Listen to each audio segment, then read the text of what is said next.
Hi, I'm going to try and make this update as quick and painless as possible. So I have had my notes in from a neurologist. I had an appointment with him a couple of weeks ago. He didn't really discuss too much at the actual appointment, which I'm a bit confused at. Maybe he didn't know I was going to get the same notes as my doctor before my doctor got them. Basically, I've had a probable diagnosis of cerebral amyloid angiopathy with related inflammation, CAA with an RI.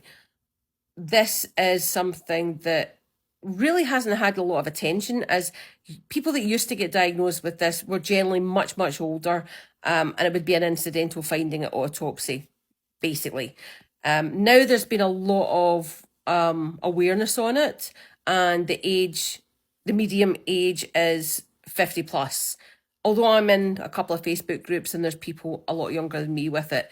The problem with it is it's a series of microbleeds is how I suppose it starts. Amyloid plaques attached to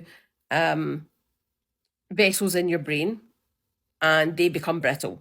I might not have explained that perfectly, but bear with me, I'm still in a bit of a daze about it myself.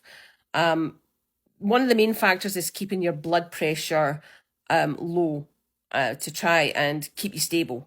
So from my MRIs, in April they did a susceptibility weighted MRI and they found chronic microbleeds, something called hemosiderin deposit, which is basically the iron in your blood deposits in your brain. And they've called it in my test results as cortical superficial siderosis. MRIs like that are what can give you the diagnosis pre-autopsy, which is good. We want to keep it not being an autopsy. So they can keep you stable. He told me I'm stable just now. He said it's virtually impossible to predict the future on it.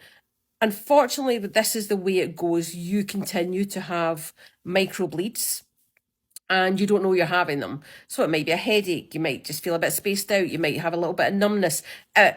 People seem to stick to those kind of symptoms. But until you have a hemorrhage, it's never really severe enough probably to go to hospital. And in my case, if it was a microbleed, really the hospital can't do anything. They can stabilise you if it's a hemorrhage.